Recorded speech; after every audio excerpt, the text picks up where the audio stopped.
નમસ્કાર દર્શક મિત્રો, તમારું સ્વાગત છે ઓનલાઈન સોલ્યુશન ચેનલમાં. તો ગુજરાત ગૌણ સેવા પસંદગી મંડળની અંદર કમ્બાઇન્ડ કોમ્પિટિટિવ એક્ઝામિનેશન એટલે કે સીસીઈ ગ્રુપ એ અને ગ્રુપ બી ની ટોટલ 5370 પોસ્ટ ઉપર ભરતી આવી ગઈ છે. તો આજે આપણે વિડીયોની અંદર એ જાણકારી મેળવીશું કે જે સીસીઈ ગ્રુપ એ અને ગ્રુપ બી ની જે ભરતી આવી છે એની અંદર ઓનલાઈન ફોર્મ ભરવું હોય તો કઈ રીતે ભરવું, આખો વિડીયો તમે એકવાર જોઈ લેશો એટલે ઘરે બેઠા જાતે તેનું ફોર્મ ભરી શકશો અને ફોર્મ ભર્યો ત્યારે તમારે કાંઈ પણ મુશ્કેલી નહીં પડે. તો તમે આખો વિડીયો જોવાનું ભૂલતા નહીં. તો જો ફોર્મ ભરવા માટે સૌપ્રથમ તમારે ગૂગલમાં ઓજસ ગુજરાત ટાઈપ કરીને એન્ટર કરી દેવાનું. એટલે પહેલે તે વેબસાઇટ આવી જશે ઓજસ ગુજરાત, તો તમારે એની ઉપર ક્લિક કરી દેવાની એટલે આ રીતનું પેજ ઓપન થઈ જશે. અને આ વેબસાઇટની લિંક વિડીયો ડિસ્ક્રિપ્શનમાં પણ આપી દઈશ, એની ઉપર ક્લિક કરશો એટલે સીધું આ પેજ ઓપન થઈ જશે. હવે ફોર્મ ભરવા માટે એ ઓનલાઈન એપ્લિકેશન એક ઓપ્શન આપેલો છે, એમાં પહેલો ઓપ્શન છે એપ્લાયનો, તો તમારે એની ઉપર ક્લિક કરી દેવાની. પછી આ સિલેક્ટની અંદર GTPSB નો ઓપ્શન આપેલો છે તો એ સિલેક્ટ કરી લેવાનું. પછી અહીંયા 378 નંબરની સીસીઈ ગ્રુપ એ અને ગ્રુપ બી ની નોટિફિકેશન તમને જોવા મળશે. તો હવે આની અંદર ફોર્મ ભરવા માટે એની સામે એપ્લાયનો ઓપ્શન આપેલો છે તો તમારે એની ઉપર ક્લિક કરી દેવાની. પછી અહીંયા બેઝિક ડિટેલ અમુક લખેલી છે. હવે ફોર્મ ભરવા માટે આ એપ્લાય નાવનો ઓપ્શન આપેલો છે તો આપણે એની ઉપર ક્લિક કરી દેવાની. હવે જો ઓજસની અંદર તમારું બેઝિક રજિસ્ટ્રેશન તમે કરાવેલું હોય તો એ રજિસ્ટ્રેશન નંબર અને ડેટ ઓફ બર્થ એન્ટર કરીને પછી તમારે એપ્લાય વિથ OTR ઉપર ક્લિક કરી દેવાની. એટલે અમુક માહિતી છે એ ઓટોમેટિક લખેલી આવી જશે અને અમુક માહિતી તે તમારે નાખવાની થશે.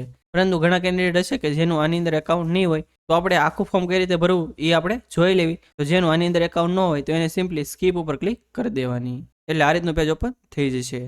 તો આપણે ઓનલાઈન ફોર્મ કઈ રીતે ભરવું સ્ટેપ બાય સ્ટેપ જોતા જાવી. તો સૌપ્રથમ છે પર્સનલ ડિટેલ એટલે કે ઉમેદવારની માહિતી. સૌપ્રથમ તમારે ટાઇટલ સિલેક્ટ કરી લેવાનું. પછી આયા છે સરનેમ, તમારી જે સરનેમ હોય એ તમારે એન્ટર કરી દેવાની. પછી આ ફર્સ્ટ નેમમાં તમારું જે નામ હોય એ તમારે એન્ટર કરી દેવાનું. અને આયા ફાધર નેમ અથવા હસબન્ડ નેમ જે લાગુ પડતો એ તમારે એન્ટર કરી દેવાનું. અને આ જે નામ છે એ બને તો LC અથવા માર્કશીટની અંદર જે રીતે લખેલું એ રીતે તમારે એન્ટર કરવું જેથી ફ્યુચરમાં કંઈ પ્રોબ્લેમ ન આવે. પછી આયા છે મધર નેમ એટલે તમારા મમ્મીનું નામ તમારે એન્ટર કરી દેવાનું. પછી આયા છે જેન્ડર જે તમારે લાગુ તો એ સિલેક્ટ કરી લેવાનું. એવી રીતે બીજી વાર પણ તમારે સિલેક્ટ કરી લેવાનું. પછી આયા છે ડેટ ઓફ બર્થ એટલે કે તમારી જે જન્મ તારીખ હોય એ તમારે એન્ટર કરી દેવાની. પછી આયા છે મેરિટલ સ્ટેટસ જે લાગુ પડતું એ તમારે સિલેક્ટ કરી લેવાનું. પછી આયા છે કેટેગરી, હવે તમારે જે કેટેગરી લાગુ પડતી એ તમારે સિલેક્ટ કરી લેવાની. હવે જો તમે જનરલ સિલેક્ટ કરશો તો બીજી કઈ માહિતી તમારે એન્ટર કરવાની નહીં થાય, પણ તમે EWS SC કે ST સિલેક્ટ કરશો ત્રણમાંથી કોઈ પણ તો તમારે જે EWS અથવા SC ST નું જે સર્ટિફિકેટ તમારે આગળ હોય એનો નંબર તમારે એન્ટર કરી દેવાનો. કઈ તારીખે કઢાવ્યું એની તારીખ તમારે એન્ટર કરી દેવાની. અને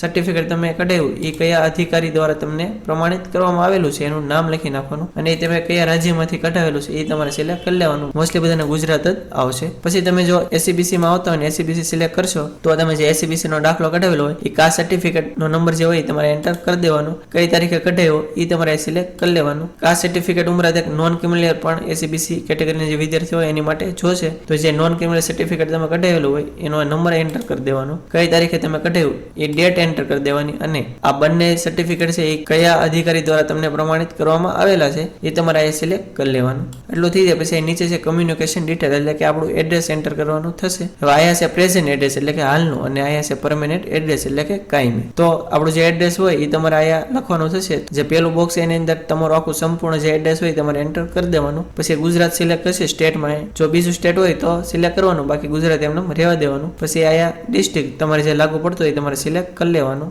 પછી તાલુકો જે તમારે લાગુ પડતો હોય એ તમારે સિલેક્ટ કરી લેવાનું. અને આયા છે પિનકોડ એટલે તમારા એરિયાનો જે પિનકોડ હોય એ તમારે એન્ટર કરી દેવાનું. પછી આયા છે પરમેનન્ટ એડ્રેસ એટલે કે કાયમી સરનામું, તમારું જે કાયમી સરનામું હોય એ તમારે એન્ટર કરી દેવાનું આ બોક્સની અંદર. પછી સ્ટેટ સિલેક્ટ કરી લેવાનો, આ ડિસ્ટ્રિક્ટ સિલેક્ટ કરી લેવાનો, તાલુકો સિલેક્ટ કરી લેવાનો અને આ પિનકોડ નંબર જે હોય એ એન્ટર કરી દેવાનો. હવે આયા છે મોબાઈલ નંબર એટલે કે જે 10 આંકડાનો આપણો મોબાઈલ નંબર હોય એ તમારે આ બોક્સની અંદર એન્ટર કરી દેવાનો. અને એની મોબાઈલ નંબર બીજી વાર તમારે રીટાઈપ કરવાનો થશે એટલે ઉપર જે 10 આંકડાનો મોબાઈલ નંબર નાખ્યો હોય એ જ તમારે બીજી વાર એન્ટર કરી દેવાનું. એવી રીતે આ ઈમેલ આઈડી, તમારું જે ઈમેલ આઈડી હોય એ આ બોક્સની અંદર તમારે એન્ટર કરી દેવાનું. અને એની જ ઈમેલ આઈડી તમારે બીજી વાર નીચેનું જે બોક્સ છે એની અંદર તમારે એન્ટર કરી દેવાનું. એટલું થઈ જાય પછી નેશનાલિટીમાં આવશે ઇન્ડિયન લખેલું છે એટલે આપણે એમને રહેવા દેવાનું. પછી થોડુંક નીચે હવે છે અધર ડિટેલ. હવે જો તમે રમતગમતની અંદર વધારાના ગુણ મેળવવા માંગતા હો અને તમારે જો રમતગમતનું કોઈ સર્ટિફિકેટ હોય તો તમારે યસ ટિક કરી દેવાનું. એટલે આયા તમને સ્પોર્ટ પૂછશે કે કયા સ્પોર્ટની અંદર તમારે સર્ટિફિકેટ સર્ટિફિકેટ છે એ તમારે સિલેક્ટ કરી લેવાનું. પછી રમતનું સ્તર એટલે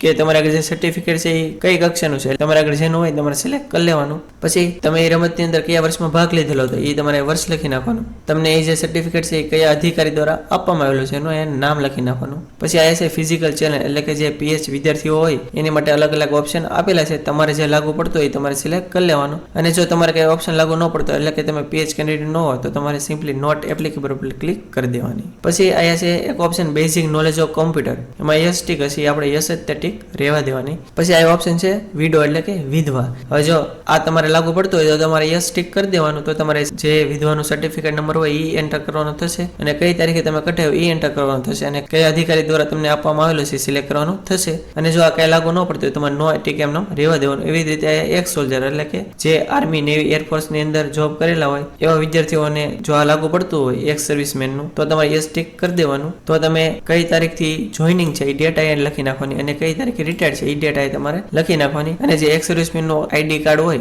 એનો નંબર લખી નાખવાનો. અને જે માજી સૈનિક એટલે કે એક્સ આર્મી મેનનું જે તમને ઓળખ કાર્ડ આપનાર અધિકારી કોણ હતા એનો તમારે નામ સિલેક્ટ કરી લેવાનું. અને આ જો તમારે લાગુ ન પડતું હોય તો નો ટીક તમારે એમને રહેવા દેવાની. પછી આ એક ઓપ્શન છે કે તમે શું હાલમાં ગુજરાત ગવર્મેન્ટમાં જોબ કરી રહ્યા છો, જો કરી રહ્યા હોય તો તમારે યસ ટીક કરી દેવાની. તો પછી તમે જે ગવર્મેન્ટ સર્વિસમાં જોઈનિંગ કર્યું એ કઈ તારીખ હતી તમારે જોઈનિંગ અહીંયા ડેટ લખી નાખવાની. અને તમે હાલમાં કયા ખાતાની અંદર જોબ કરી રહ્યા છો એ ખાતાનું અહીંયા નામ લખી નાખવાનું. અને જો તમે કઈ ગુજરાત ગવર્મેન્ટમાં હાલમાં જોબ ન કરતા હોય તો નો ટીક એમને રહેવા દેવાની. પછી અહીંયા છે ભાષાની માહિતી એટલે કે તમને ઇંગ્લિશ, હિન્દી, ગુજરાતી વાંચતા લખતા બોલતા આવડે છે. જે આવડતી હોય તમારે એની ઉપર ટીક કરી દેવાની. પણ બને તો મોસ્ટલી બધા બોક્સ ઉપર ટીક કરી દેવાની. એટલું થઈ જાય. પછી છે શૈક્ષણિક લાયકાત. તો અહીં આપણે આપણી જે એજ્યુકેશન ડિટેલ હોય નાખવાની થશે. તો એજ્યુકેશન ડિટેલમાં આની ઉપર ક્લિક કરશો એટલે એક જ તે ઓપ્શન છે એની ગ્રેજ્યુએટ એટલે કે કોઈ પણ ગ્રેજ્યુએટ. તમે પછી કોઈ પણ ભણેલા હો પણ એ ગ્રેજ્યુએશન જ કહેવાય એટલે આપણે એની ગ્રેજ્યુએટ ઉપર ક્લિક કરી દેવાની. અહીંયા તમારે કેટલા પર્સન્ટેજ હતા એ તમારે અહીંયા આ બોક્સની અંદર એન્ટર કરી દેવાના. જો કોઈને સીજીપીએ માર્ક્સની અંદર એન્ટર કરેલા હોય તો સીજીપીએ ના પર્સન્ટેજ કન્વર્ટ કરીને પછી તમારે એન્ટર કરી દેવાના. પછી ક્લાસ પર્સન્ટેજ ઉપરથી તમારો કયો ક્લાસ હતો એ તમારે સિલેક્ટ કરી લેવાનું. પછી અહીંયા બોર્ડ એટલે કે તમારું કઈ યુનિવર્સિટી હતી એનું અહીંયા તમારે નામ લખી નાખવાનું. પછી સ્ટેટમાં જો બીજું સ્ટેટ હોય તો એનું નામ લખી નાખવાનું અથવા ગુજરાત હોય તો ગુજરાત એમનું રહેવા દેવાનું. પછી ગ્રેજ્યુએશન તમે કયા વર્ષે પાસ કર્યું એ તમારે યર લખી નાખવાનું. પછી કેટલી ટ્રાય તમે પાસ કર્યો એ ટોટલ ટ્રાય લખી નાખવાનો. અને ગ્રેજ્યુએશનમાં જે છેલ્લી પરીક્ષા તમે દીધી હોય ત્યારે તમારો જે સીટ નંબર હોય એ તમારે સીટ નંબર એન્ટર કરી દેવાનો. એટલું થઈ જાય. પછી એક ઓપ્શન છે પરીક્ષા ગ્રુપ પસંદગી એટલે કે selection of exam group. Select નો ઓપ્શન છે એના ઉપર ક્લિક કરશો એટલે 3 ઓપ્શન આવશે ગ્રુપ એ, બી અને બોથ. એટલે કે આ આપણે ગ્રુપ પસંદ કરવાનું થશે. હવે જો કોઈ વિદ્યાર્થી હોય કે એને ગ્રુપ એ ની અંદર જેટલી ભરતી આવી છે એની માટે જ ખાલી એપ્લાય કરવું છે, ગ્રુપ બી ની આરે એને કઈ લેવા દેવા નથી, તો તમારે ફક્ત ગ્રુપ એ જ તે સિલેક્ટ કરવાનું. પછી અમુક વિદ્યાર્થી હોય એને ફક્ત ગ્રુપ બી ની અંદર જે ભરતી આવી છે એમાં જ તે આગળ વધવું છે, ગ્રુપ એ ની આરે કઈ લેવા દેવા નથી, તો ગ્રુપ બી સિલેક્ટ કરવાનું. પણ ઘણા વિદ્યાર્થીઓ હોય કે જેને ગ્રુપ એ અને બી બંને માટે એપ્લાય કરવાનું થાય તો બોથ ગ્રુપ એ એન્ડ બી એની ઉપર ક્લિક કરી દેવાની. એટલું થઈ જાય. પછી આયા છે બાંહેધરી, એની ઉપર આ તમારે યસ ઉપર ટિક કરી દેવાની અને પછી સેવ બટન ઉપર ક્લિક કરી દેવાની. એટલે આ રીતનું પેજ આવી જશે. હવે એક એપ્લિકેશન નંબર એટલે કે અરજી નંબર લખેલો આવશે. જ્યાં સુધી આપણે આ જે અરજી છે ફાઇનલ કન્ફર્મ નહીં કરવી ત્યાં સુધી આપણે એપ્લિકેશન નંબરની જરૂર પડશે. હવે આગળની પ્રોસેસ શું છે તો એ ઓનલાઈન એપ્લિકેશનનો જે ઓપ્શન છે એના પર કર્સર રાખશો. હવે એડિટ એટલે કે જો તમે ફોર્મ ભર્યું એમાં કઈ ભૂલ હોય તો તમે એડિટ ઉપર જઈને ચેન્જ કરી શકશો. હવે જો બધું ઓકે જ હોય તો અપલોડ ફોટો એન્ડ સિગ્નેચર હોય એની ઉપર ક્લિક કરી દેવાની. તો આપણે ફોટો અને સિગ્નેચર અપલોડ કરવાની થશે. તો આગળ આપણે એપ્લિકેશન નંબર જે નોટ કર્યો હતો એ તમારે એન્ટર કરી દેવાનો અને આયા જે તમારી ડેટ ઓફ બર્થ હોય એ તમારે એન્ટર કરી દેવાની અને પછી ઓકે બટન ઉપર ક્લિક કરી દેવાની. એટલે આ ફોટો અને સિગ્નેચર અપલોડ કરવાની થશે. આ જે પહેલો ઓપ્શન છે એમાં ફોટો અપલોડ કરી દેવાનો અને જે બીજો ઓપ્શન છે એમાં આપણે સિગ્નેચર અપલોડ કરી દેવાની. અને આ જે બંને તમે અપલોડ કરો એ તમારે 15 KB થી નીચે સાઇઝ રાખવાની અને આ બંને છે એ તમારે JPG ફોર્મેટમાં અપલોડ કરવાનું થશે. અને અપલોડ કરવા માટે ચોઇસ ફાઇલનો જે ઓપ્શન છે એના ઉપર ક્લિક કરીને જે પડ્યો હોય ફોટો એ સિલેક્ટ કરી લેવાનો. પછી જે અપલોડનો બટન છે એના પર ક્લિક કરી દેવાની એટલે તમારો ફોટો અપલોડ થઈ જશે. એવી રીતે સિગ્નેચર પણ ચોઇસ ફાઇલ ઉપર ક્લિક કરીને સિલેક્ટ કરી લેવાની અને અપલોડ ઉપર ક્લિક કરી દેવાની એટલે તમારી સિગ્નેચર પણ અપલોડ થઈ જશે. બસ એટલું થઈ જાય. પછી ફરીથી તમારો ઓનલાઈન એપ્લિકેશનનો જે ઓપ્શન છે એના ઉપર કર્સર રાખશો એટલે કન્ફર્મનો ઓપ્શન આવશે એની ઉપર ક્લિક કરી દેવાની એટલે આ રીતનું પેજ ખુલશે. હવે આપણો જે એપ્લિકેશન નંબર હોય એ તમારે એન્ટર કરી દેવાનો, આપણી જે ડેટ ઓફ બર્થ હોય એ તમારે એન્ટર કરી દેવાની અને પછી ઓકે બટન ઉપર ક્લિક કરી દેવાની. એટલે આ બધી આપણી માહિતી લખેલી આવી જશે જે રીતે આપણે એન્ટર કરેલી હોય, અને નીચે આપણે કેટલી ફી ભરવાની થશે એ પણ લખેલું આવી જશે. જો બધું ઓકે હોય તો કન્ફર્મ એપ્લિકેશન ઉપર ક્લિક કરી દેવાની. એટલે આ રીતનું ડાયલોગ બોક્સ આવશે, એમાં તમારે ઓકે ઉપર ક્લિક કરી દેવાની.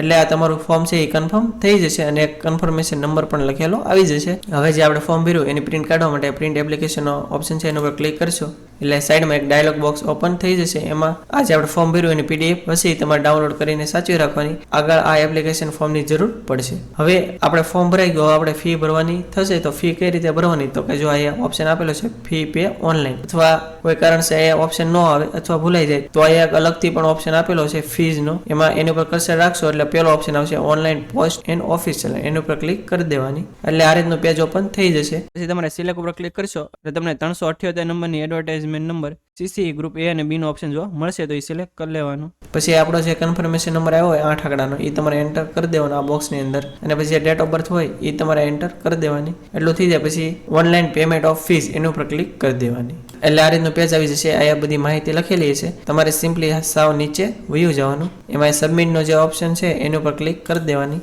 એટલે આ રીતનું પેજ ઓપન થઈ જશે. હવે તમારે જેનાથી પેમેન્ટ કરવું હોય, જો આ ઓપ્શન આપેલા છે ડેબિટ કાર્ડ છે, ઇન્ટરનેટ બેન્કિંગ છે, યુપીઆઈ છે કે વોલેટ, તમારે જેનાથી પણ તમારે પેમેન્ટ કરવું હોય તમારે એ પાથ સિલેક્ટ કરી લેવાનું અને આ બધી ડિટેલ એન્ટર કરીને પે નાઉ ઉપર ક્લિક કરશો એટલે તમારી જે ફી છે એ ભરાઈ જશે અને એને એક રિસિપ્ટ પણ જનરેટ થશે, એ તમારે સાચવીને રાખવાની. એની આગળ જરૂર પડશે અને જ્યારે આપણે રિફંડ લેવાનું થાય ત્યારે પણ એની જરૂર પડશે, તો એ જે ફી પહોંચો એ તમારે સાચવીને રાખવાની. હવે ફી ભરો અને રિસિપ્ટ જનરેટ ન થાય તો ઓનલાઈન પેમેન્ટ રિસિપ્ટનો જે ઓપ્શન આપેલો છે એની ઉપર ક્લિક કરી દેવાની. એટલે તમે જે ફી ભરી હોય એની રિસિપ્ટ જનરેટ થઈ જશે.